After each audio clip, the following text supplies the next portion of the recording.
heavens above, and I believe in truth.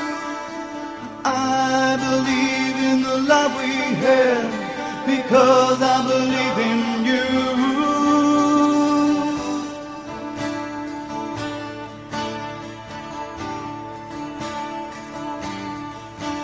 So tell me, do you feel the way that I feel? Then tell me, would you give what I'm willing to give?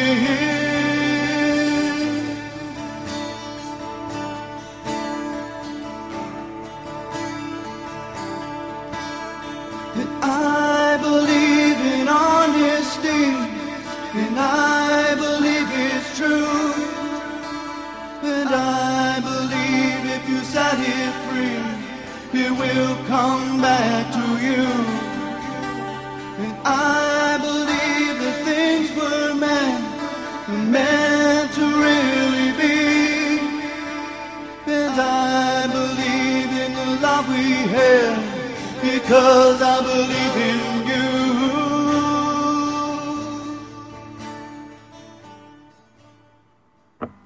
Well, good evening, everybody. Welcome to UCY.TV. I'm Vince Easley for J. Cynthia Brooks on Cancer Kickers.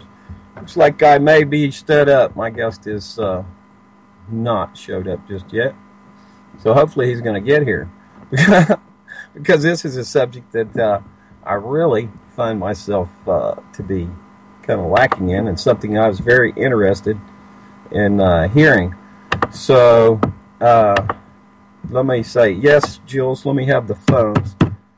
I think, hopefully, I'll get Becky to call, because I think I'm going to need some help.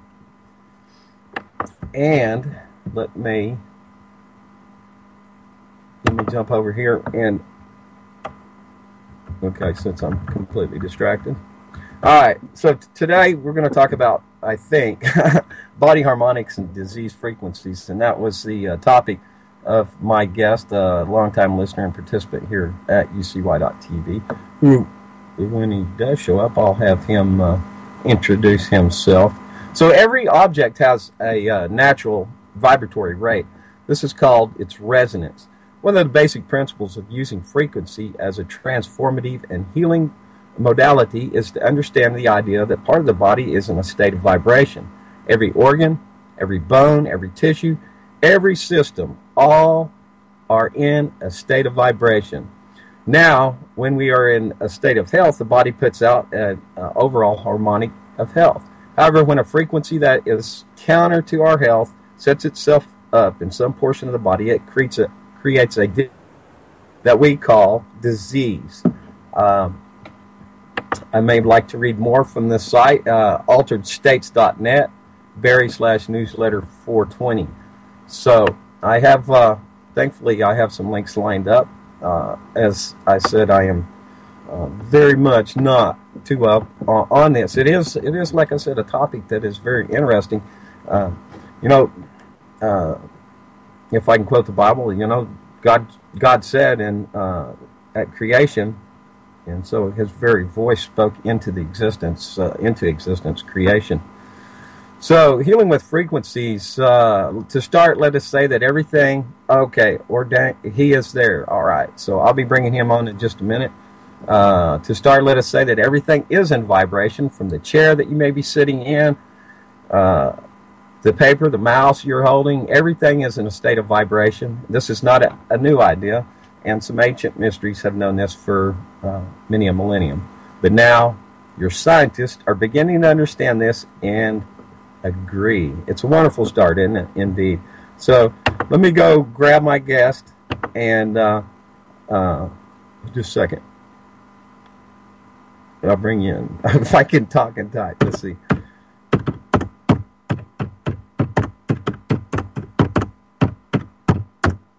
And we're going to add him up. Uh-oh. Let's see. You're not giving me an option here. It says add phone number. Wait a minute. Let me try this. Add. No. Uh-oh. I'm having problems. If you're listening, Ordam Jedi, I'm having a problem bringing you in. Let me do this another way. What I shall do is add from here.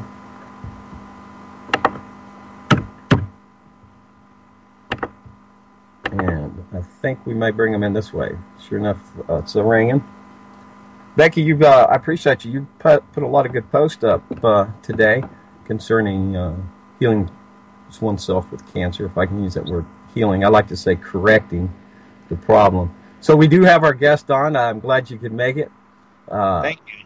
A Master Jedi and longtime listener and participant here at UCY.TV. Let me let you introduce yourself and give some links. You have some websites and YouTube and other places, and I'll let you introduce yourself. Yeah, well, my name's Jordan DeYoung. I've been working with biofeedback for over 10 years now, and I've worked with OnDemand from 2004 to 2011, I think. Been working with Zyto for 6 years, and I was a part of their program with the library authorship, but that was because of the frequencies. I was a trainer for OnDemand for a time, and now I'm with Pulse Tech and Zyto. So that probably means nothing to most people out there, but I've been working with frequencies and biofeedback for quite a long time, and doing it full time as well. That's pretty awesome. Now, a lot of people, like I just read, even scientists coming to agree that matter is a matter of sound, vibration, frequency, and our body. The world, everything has a frequency. Every object has its own frequency, and I think a lot in the world today we're finding out of a lot of frequencies that are artificially or man-made or manipulated, are counterintuitive to our own. Yeah, it's a whole mess of frequencies where like the ELF spectrum basically wasn't full. You had the Schumann resonance, the Earth's heartbeat, 7.83 hertz, somewhere around there. And there's harmonics off of it, of course. And then you had lightning, basically, and light frequencies. But yeah, we're filled in, short band, long band radio. Some of the microbes, they basically lay in low radio or like long band radio between like 2 and 400,000 hertz. So a lot of the devices out there, like what Rife was doing is he was trying to hit those higher frequencies by running a carrier wave frequency, like a 5 megahertz frequency. It wasn't exactly that. There was a couple that he could select from. And then he'd run a lower frequency. Are you talking about Rife?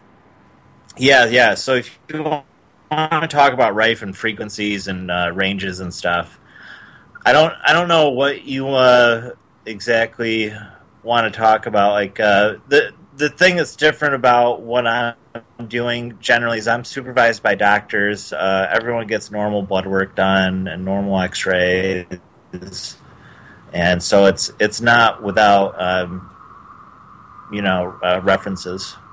Right. Now let's talk with some about the frequencies of disease, and they're off normal frequency and allows for the disease, I guess, to proliferate. Yeah, which frequency was that? Well, of disease, you and I spoke some in... Yeah. Disease has frequencies, the organs have frequencies, and the idea is that you want those in balance and not... like a lot of the practitioners that, call themselves that would say that it's stress.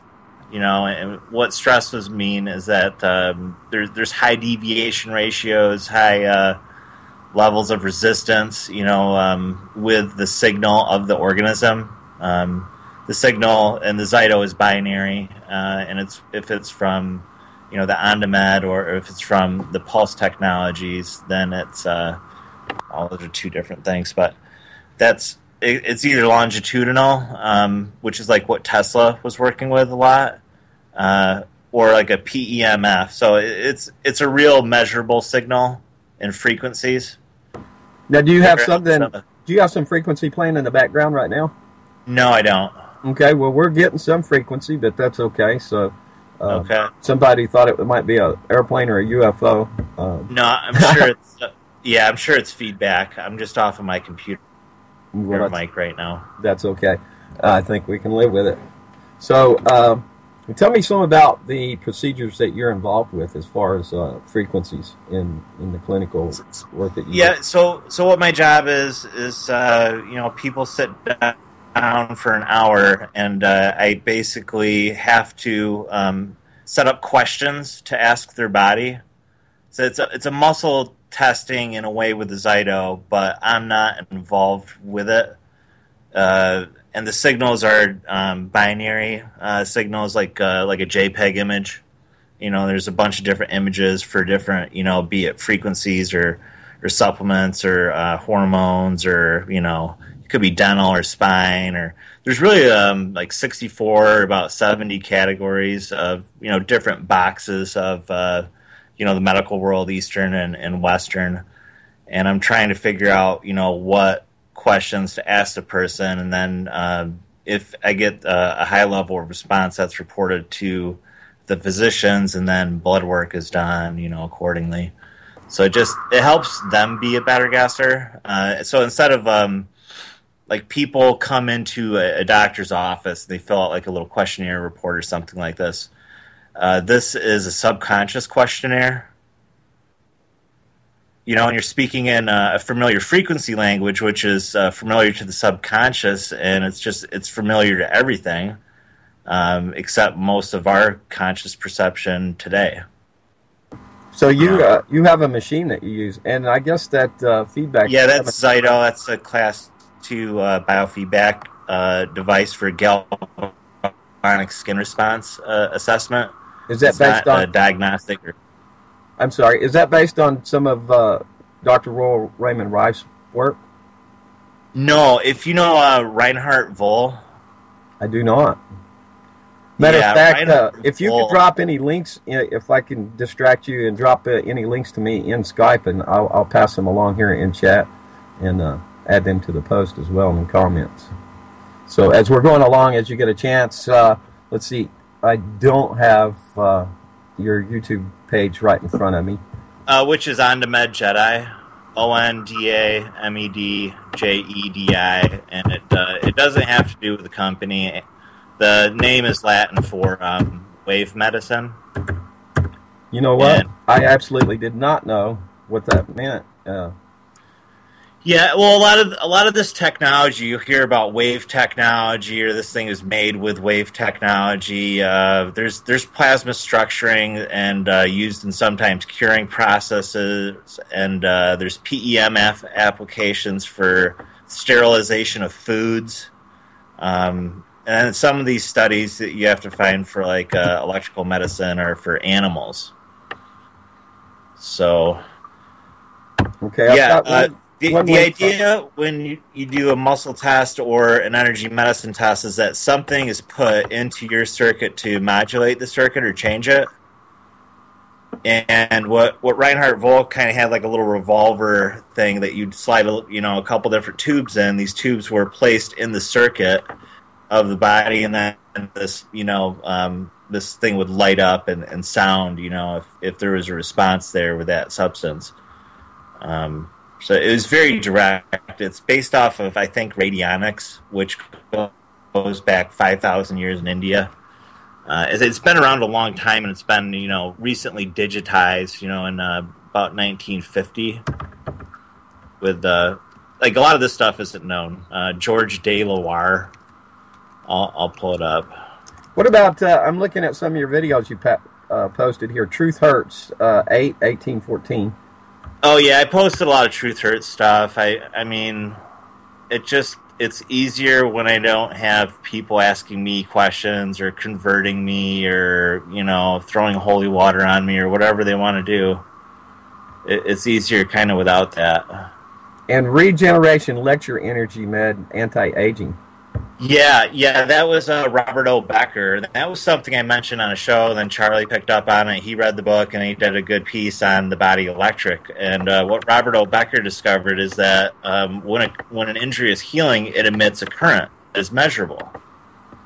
And then when it's not healing, or if you ground out that healing, wound, just grounding it out to a pipe or whatever, it doesn't heal anymore. And then applying that same wound current to a non-healing wound of the same tissue type, it would heal. And there was specific power and specific frequencies. And obviously with the injury location, specific placement. So there's dimensions to it. If you just had the frequencies, that'd be a dimension. If you had the power, necessary for it, that would be a dimension, and the location would be another dimension. It just depends on what kind of device you're talking about, with how you try to triangulate, someone's issue or a resonance they're in. Okay. Coop is psychic. I'm sorry. He asked for some links there in chat for some of your videos. You can find that from the video I did drop in there. That'll bring you to his YouTube channel. Yeah, it's good to go to the playlist. There's energy medicine, how it works. There's user experiences. There's software guides and kind of do-it-yourself projects on there. I know, like Ricky Gervais' Guide to Medicine, I think is my most viewed video on that. And then you have Zyto, and I just proposed, is it a scam or not? And that's gotten way more views than I thought it would. I don't know if it's at 11,000 or 10,000. Wow. But that experiment was set up because everyone says the Zyto is a total fraud. Well, the way to test that would be to put like a wet rag or something that would simulate a hand, just to get some connectivity. And then I run a scan, with the wet paper towel on it, and then with my hand, and, you just see the difference. So there's no resistance to the paper towel, circuit, and, to any substances, and then, the hand produces some. So it was an interesting little thing. It doesn't say that it's accurate for anything that it scans for. It just shows you that, there's something going on there. Cool. Now, like I said, you're a longtime friend of UCY. I see here Cold Reality back in July, and I think you've probably been on with I was on Cold Reality when it was on Oracle. Oh, well, huh. Okay. Well, Drew Shawley does Cold Reality Radio here on UCY Sunday morning, but you have been on with him, I think, for certain. Yeah, quite a few times. Yeah. Like I said, longtime friend at UCY here. Now, let's talk about Lyme. You've got a post here, a video from 3 months ago, Lyme, a silent epidemic. And this has perhaps probably been kind of genetically engineered, a lot of people say anyways. But tell us some about the Lyme disease.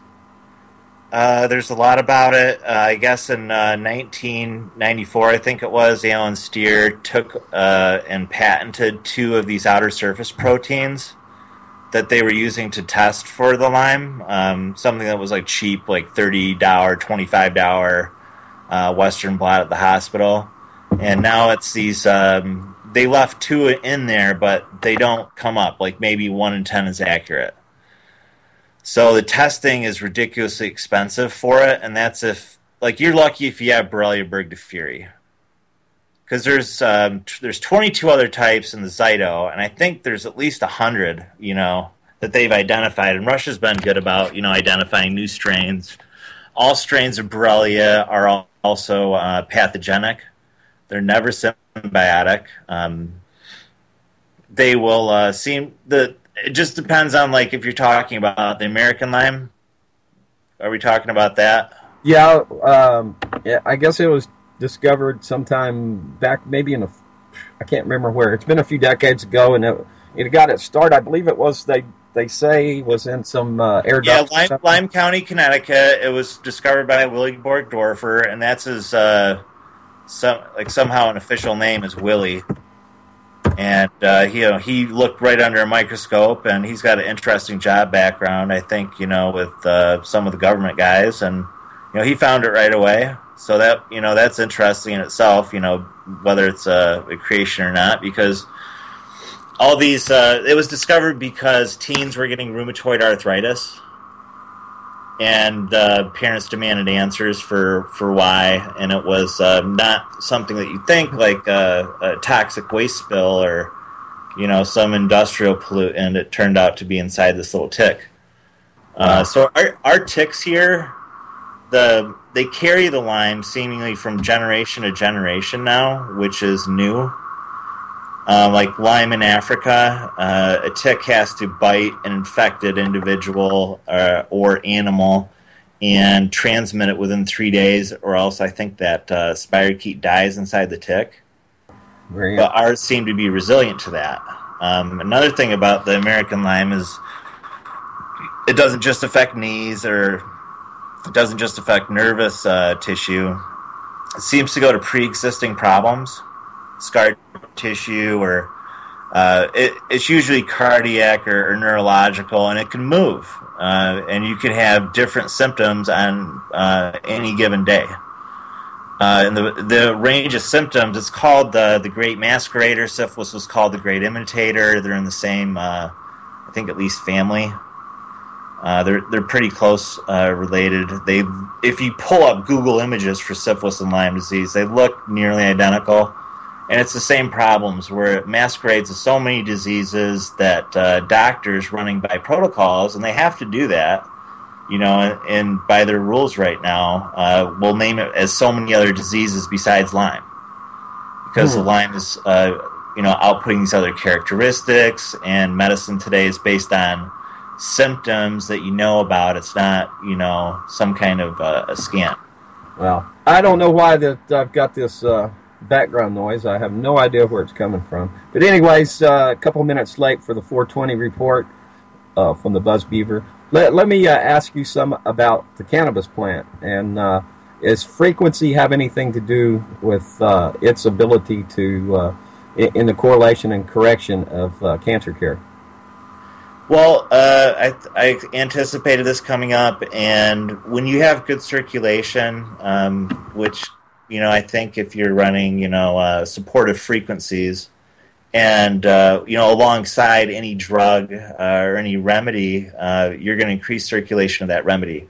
So usually the amount that you need goes down.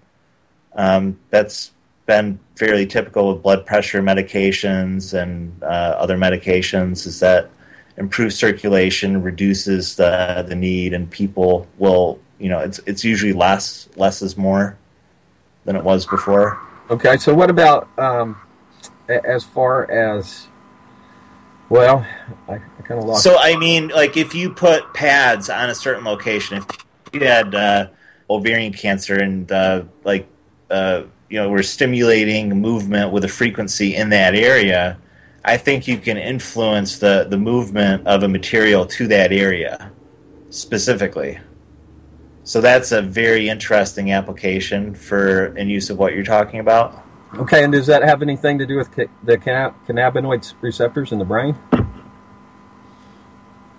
Aren't those dopamine? Well, they're. I'm not certain about that now. Why you ask me? But there is. Yeah, everyone has their own unique frequency list. Generally, and if receptor sites are glued by something like gluten, or maybe another hazardous chemical, sodium lauryl sulfates or whatever, BPAs, then things aren't going to work as good. And if you can clean those receptors out with a frequency, which is an agitation to the specific tissue or whatever its target is, then you can accomplish quite a bit more. What about refined sugars? What role can you see in them playing in interference of our natural frequencies?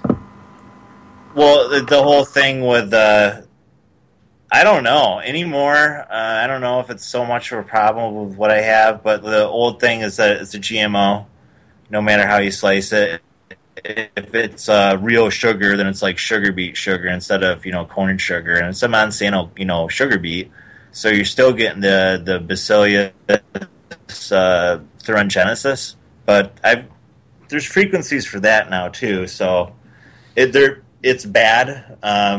Generally, it's like the food that it comes from more than the particle that is manufactured out of it. So sugar's not just a sugar. But yeah, these refined sugars generally not good for us. Like the only other case would be is if you like extreme exercise, or if someone's going to die unless they have calorie right now. That's good. But most cases you avoid it where you can. Yeah, Becky makes a good point about when they do PET scans, they're using radiated sugars because cancers do feed on that. On sugar, that is, and then radiation just increases the cancer. So, wow. Well, everyone still uses microwaves, basically. They're still real prevalent. So, I mean, people are radiating, a lot. And, their drinks or something, they'll put it in the microwave, and, they should be complaining about that, too. For sure. Can you compare some of the unnatural frequencies like microwaves, the smart meters, Wi-Fi, and others to are naturally frequencies, or the natural frequencies that occur? The only one that's kind of close is like the terahertz infrared scanners, but I don't know how. Like those are like the naked body scanners, and I don't know how dangerous those are because to me it's just an infrared, camera, basically. Or like a heat image type of camera that can see through a layer of clothes, and I have a heat camera, and it doesn't project like you're projecting the radiation. It's picking up on it. It's not the other way around. So as soon as a signal is high enough to cause ionization, then it's bad. So like anything radio wave and up is potentially ionizing to tissue. Can you speculate as to the why so many of these frequencies are used? Even our current, our common household current is counterintuitive to our own frequencies. Well, I don't know. We're held back all over the place. I mean, the iPhone was, I think, created in 2000. It was like a little Android platform, and it was held out for like 11 years. And the electric car is 100 years old, and I mean, we're not allowed to really progress or. I don't know, like it's set up that way, and America was all set up haphazardly with the electrical system. That's why our grid can go at any time. Where I think Germany has never had an electrical failure since World War II. Now Texas has their own grid, which some claim that puts them vulnerable. The whole grid system goes back to the money powers in the early part of the 20th century. With Sure. Tesla technology and this supposed smart guy, everybody probably know who I'm talking about. But it was all a matter of money, and if you can extract all the energy you need from the air, from the magnetic field of the Earth, and transmit it without wires, I mean, there goes a lot of the industry. Yeah, I mean, we're going through the universe pretty fast. There should be some energy, that we could pick up off of that, and they would be all, local. I think any house would have their own power station, like that. That would just pick up on that, and it wouldn't. And then it could be power could be sent scalar. Like with Tesla, he's sending power scalar, so it's not going from point to point. It's at both points at the same time. It's transferred something like 1.54 times faster than the speed of light. And it's just at 2 points simultaneously. I guess, with acupuncture, you could shine like a laser on the foot and have it, appear in the brain. And it's not measured in, tissue between the 2 points. So that would take care of, interferences between us and, the electricity we're using to power our devices. Because it would be, existing in the device and existing, only in the power output or whatever. Okay. What is can you call to mind what the regular frequency is of the Earth? I really have a hard time recalling. Schumann resonance. Okay. Yeah, that's it's the ionosphere and the diameter of the Earth and the speed of light, and it just works out to be 7.83 hertz, which should be done in sine wave, and it's can be pretty low powered. I was with like Barefoot Effects for a time, and they did grounding mats, and they produced some studies with the grounding, but their grounding studies weren't done with mats; they were done with tens unit pads. So if you have a mat or a sheet that can transmit electricity, it can also usually pick up electricity from electromagnets. So even though your mat or your sheet is plugged into the ground, your home's electrical current could override that, and you can measure 60 hertz on this sheet when you think I'm getting my 7.83 Schumann for a better night's rest. Well, I've heard in the past and seen where like missionaries to places that have snakes with no anti-venom, they use a taser to kill the venom. And a friend of mine here was using the igniter off a barbecue grill and on a brown recluse spider bite, and it breaks down the toxins. Is that to do with frequency, or how does the electricity itself That I think is a wireless die-off effect. So there's these death signals that the bacteria can produce amongst each other, and yeah, if you took that spider and burned it, away from your body, and it injected some germs into your body, and you killed the germ inside the spider, the same germ exists from the bite it just gave you, that the germ inside your body is also supposed to die when the other dies, because you have just like a wireless communication of the bacteria wherever. So to isolate that spot where the poison's coming in, you're kind of isolating it through a radiological effect, because everything has its own resonance, and so so with the poison, so with the bacteria, and so with the spider. So with like borderlands.com / no, it's Vimeo. That's getting into radionics. So it's just these radionic signals that everything is always communicating with each other. So this experiment they went over in Borderlands was they had a corn weevil problem in this crop. So they took a bit of corn, ear corn, and like the weevil, and they exposed this to pesticide, and then they found a frequency for it. Then they broadcast the frequency of the the corn weevil and the pesticide, and apparently it kills all the corn weevils in the crops, even though you're separated by a distance. That was one of like the really far out energy medicine studies. Cool. Okay, I've got this opened up. The link you provided on Vimeo, Borderland Sciences. So it's like several postings there. Oh yeah, they're like a museum for energy medicine. There's how to build your own device, how to build your own beam ray device, which is kind of like 1950s, 60s, 80s rife. It's got a lot of do-it-yourself projects, and that's people should begin wherever they can. And you could use Audacity and like tens unit pads through your audio jack and start working with frequencies, or start thinking about them. And sometimes people gain some small successes, which will make them pursue more of this stuff, and then they might start building coils or whatever it is. Now, down in Mexico, in the frontier, they got guys walking around. They've got this little battery packed and two prods you hold on to, and he turns it up, and to see how much electricity you can take, and the higher it goes, the more you grip. There's the difference, I guess, between alternating and direct current. One would knock you off, and one would grab hold.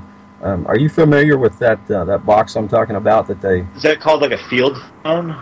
Well, it's kind of more of a novelty there in Mexico. I'm not sure where it originally started, but the electricity running through it actually is pretty good about relieving joint pains, from rheumatoid arthritis. Sure. As long as you can get a a signal to occur, like the ramping up of the power within 20 microseconds. You can put energy into a cell, and I think you're creating more ultraviolet inside the body when you run electric currents into it.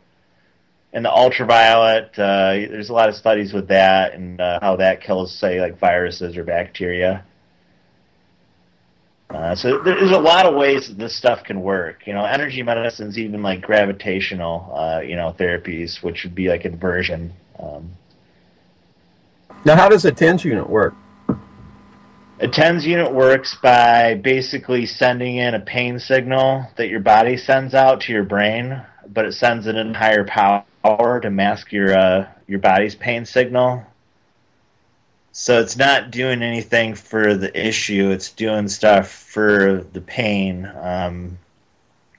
But low voltage, in a tissue will create. It's the same thing as acidity, and sometimes you'll get lower or higher temperatures, in that location, and applying the electric current can provide some level of antioxidants. The electron acting as an antioxidant is a key principle for understanding that. Whereas there's a valence electron on like a vitamin C that's given to a free radical, which is something that's usually just lacking one electron on its outer shell. So you're satisfying it with the electricity or the vitamin C, giving itself. Interesting. So it's not the same as stomping on somebody's toe when they got a mashed thumbnail then, right? No. There's a lot into it, and it's not really being investigated. And even with what we've got going on now, which like the U.S. Geological Society, did I send you that map that we've got imported dengue fever? And there's like 50 cases in New York, 50 cases in California. There's maybe 2 cases in the Chicago area, separate counties. And this is, the CDC reporting on it, too. So if that goes anything with Lyme, you can multiply it by 1,000. That's how bad, like, the Lyme thing was. And what about when I'm diagnosed with Lyme in 2006 from IGeneX Labs in California.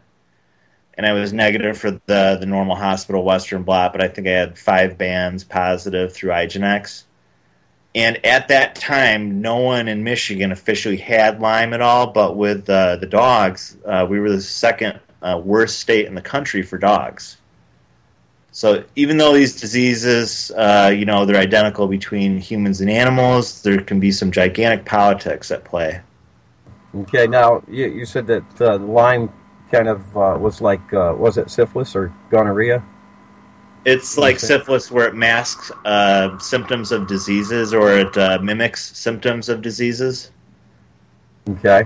Now, the AIDS, seen a lot about AIDS, and looks like maybe medicines are actually causing the death of people, kind of like people that take cancer treatments from the mainstream. I kind of believe that AIDS is... I don't know what AIDS is, but I think it's real. And there's huge nutritional problems. There was a study done by Orthomolecular Molecules on K-Pax, and which is a rice protein concentrate, and improved their immunity something like 30%. So that was like a nutritional deficiency, and it's also a glutathione builder. If you don't have glutathione in your body, you can't really detox anything. That's the problem there. Tell me more about the what was it? Glutathione. Glutathione. So if you don't have magnesium and glutathione in your body, both of those need to be attached to a toxin to excrete it or to pass it. So like as you age, the processing of the glutathione will go down. It'll certainly be stressed, say if you're like dealing with a bad case of Lyme disease, which is about all of them. And you run low on this stuff because the germs, if they're a bad germ, usually produce a lot of bad poisons. And then if you try to have like a normal American lifestyle and you're partying and stuff, you're just adding to this this toxin overload, which will overwork the kidneys and liver, and usually stress the adrenals to the point where people are almost immobile. Okay. Now, Dr. Reif discovered fundamental frequencies by exposing particular microorganisms to his device. And so when a sine wave frequency, was discovered that either devitalized, killed, or physically disrupted the organism, this was a record as the fundamental frequency. As we utilize the power of subharmonics, power in each subharmonic division diminishes by half. Modern-day frequency instruments utilize square waves to create a CFR. Square waves produce harmonics which will eventually match the true resonant frequency. That comes from ultimatehealing.com. Can you comment on that? Yeah, so like the ultimate frequency for Lyme is somewhere around 380,000, and Pulse Technologies PFG2Z can do 380,000 square wave. It could do 10 million square wave. So like that is the rate of it, and that might be a lower one. There might be one at like 1.6 million, somewhere in there.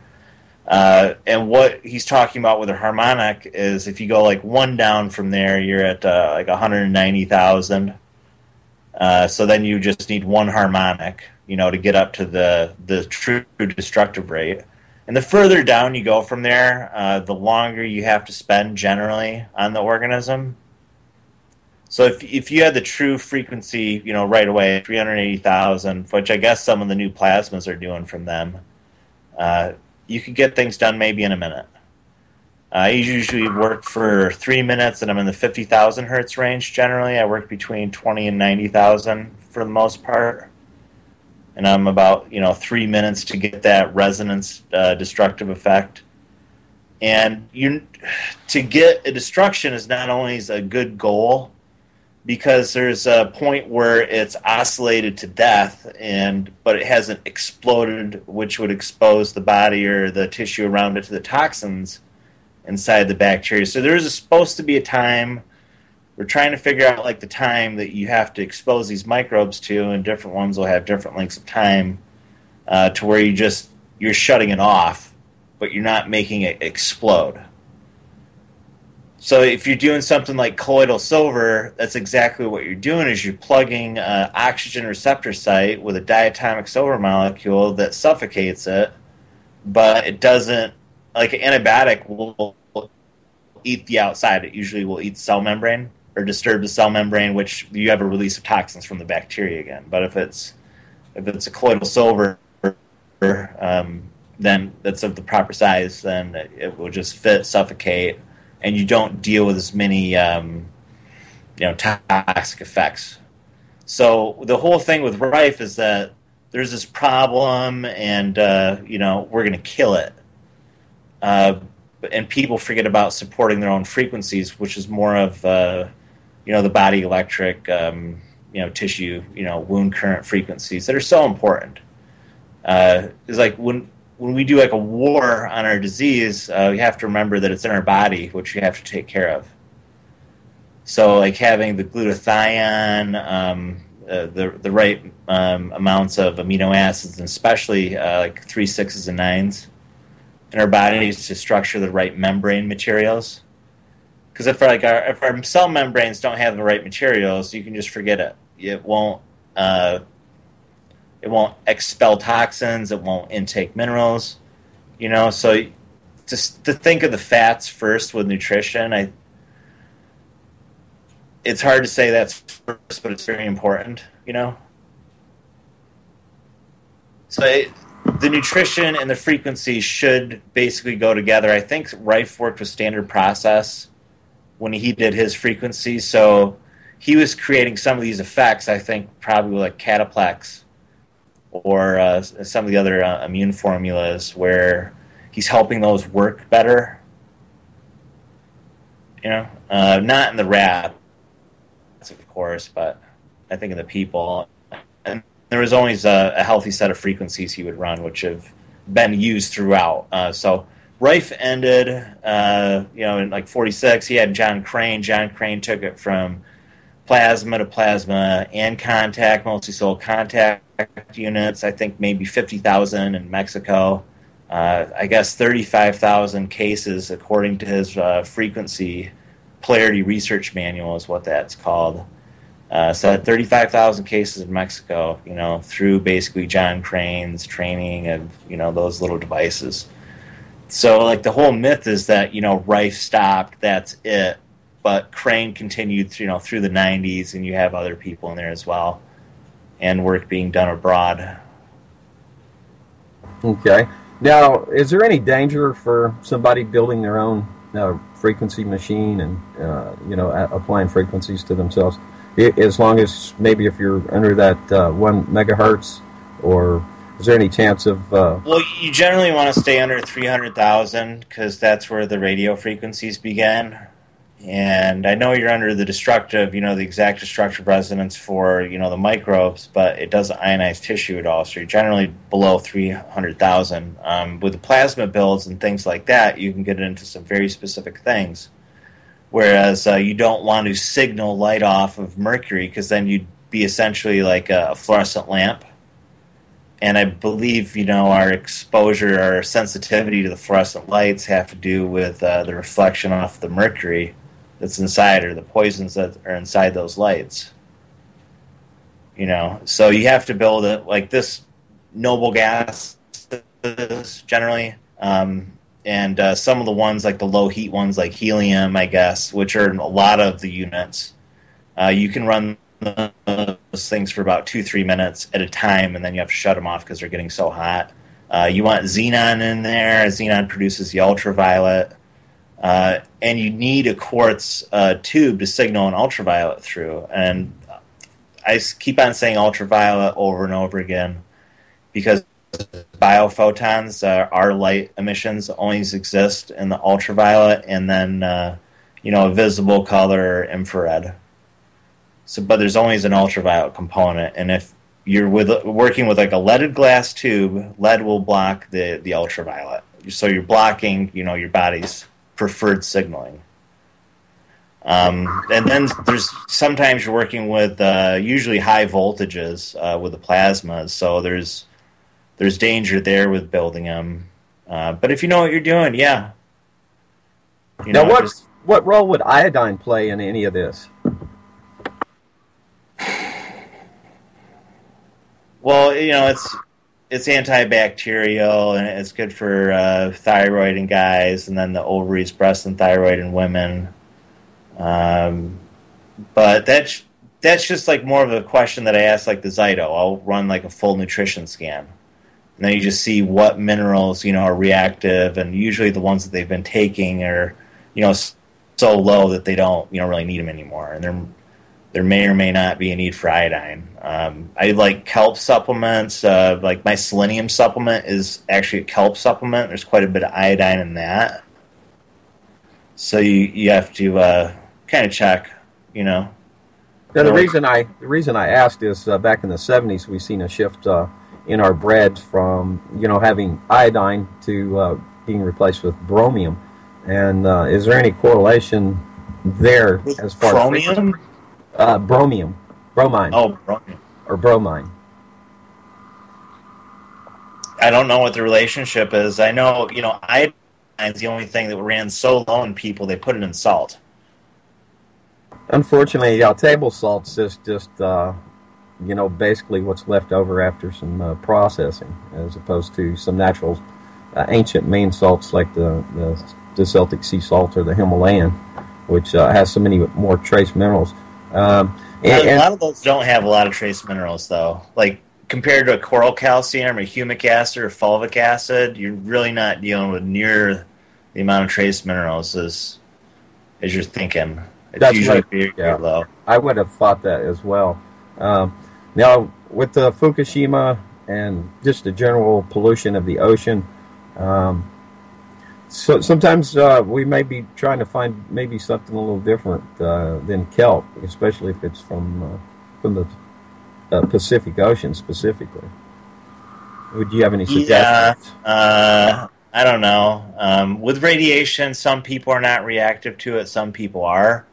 With Fukushima, I think there's 50 plants in the U.S. that might outgas and might not tell the public, every time they do it.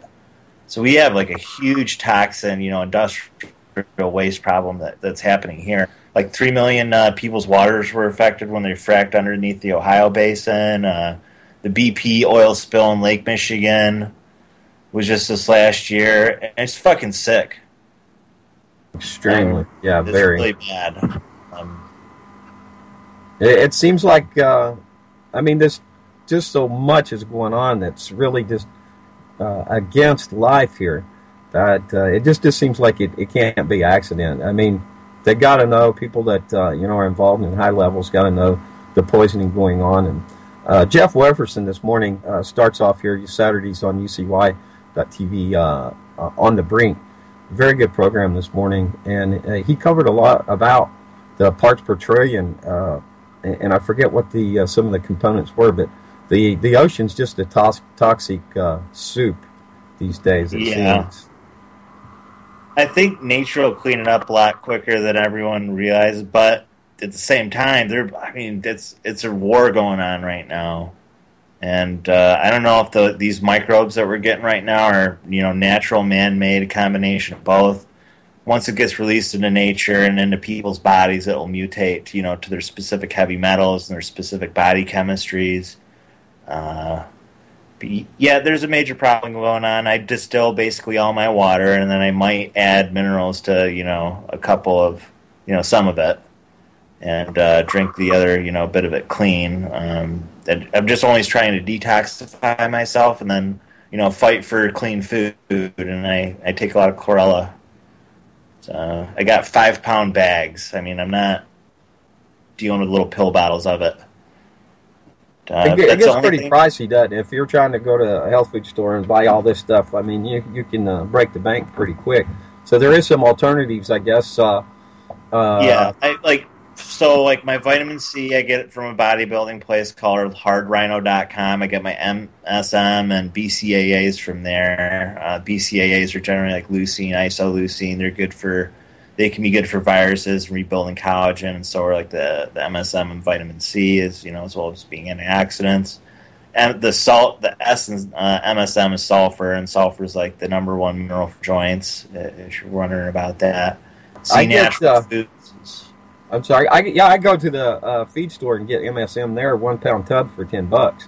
It's for horse joints. Yeah, that's the same price that I'm paying.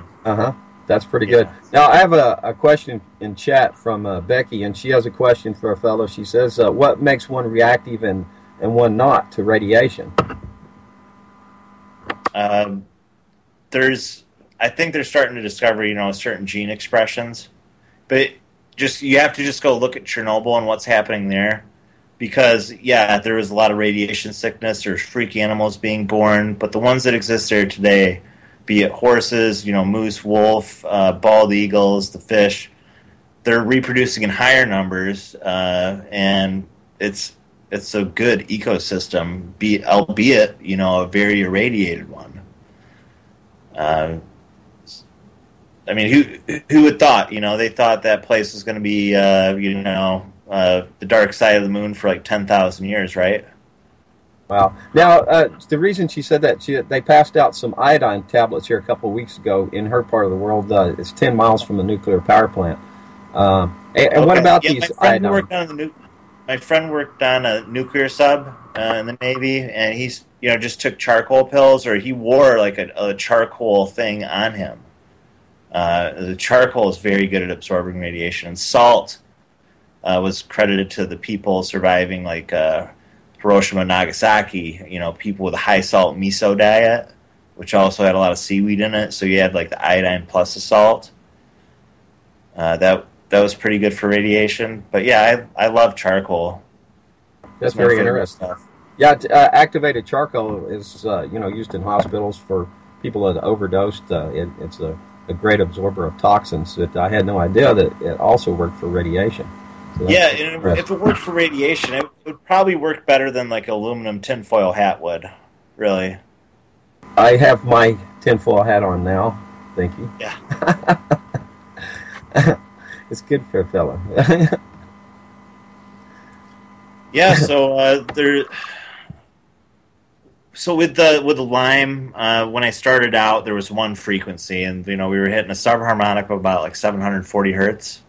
That's exactly what it was, and it depends on who you ask. It's like 740 to 743, somewhere in there, in that low harmonic range. But now I have a list of 1,500 frequencies.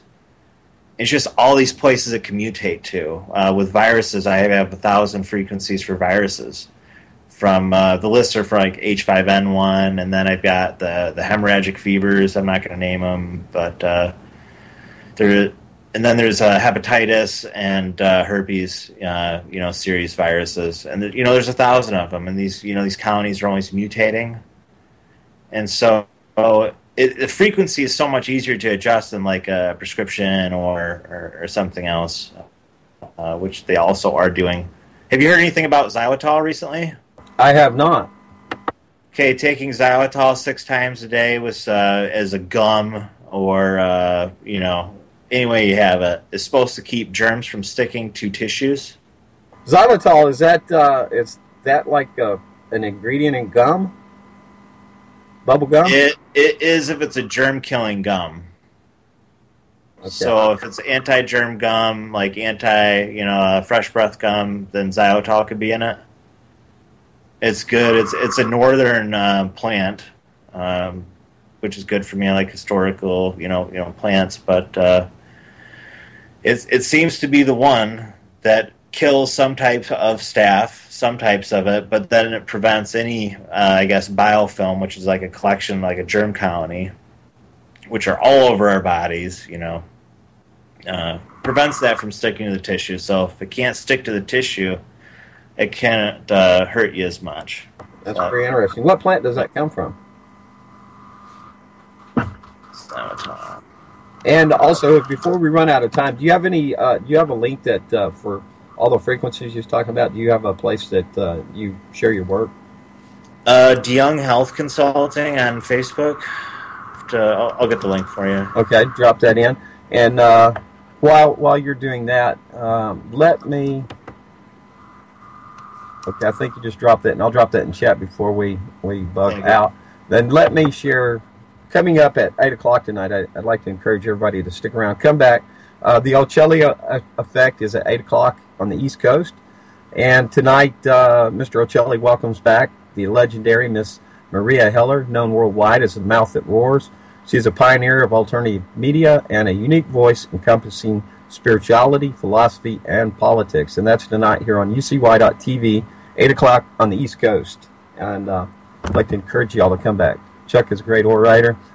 He doesn't give himself much credit for that, but fantastic. I'd like to thank you for coming on with me today, brother. It's been very informative. I'm opening up your link here to Facebook, DeYoung Health Counseling.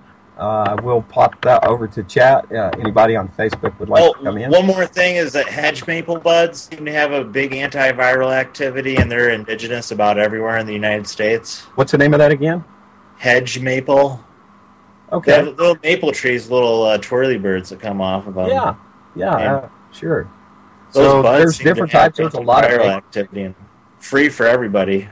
So what do you do? Just eat the seeds? Yeah, you just have to fight squirrels over them. Yeah. Just trying to get a nut. Yep. It's time's up, brother. I appreciate you coming on. Thanks, right, everybody, for joining in. If you're listening downstream, come back to UCY.TV. Join in the great programming. I was telling a friend earlier, this is the place to be. Love and peace, y'all. We're out.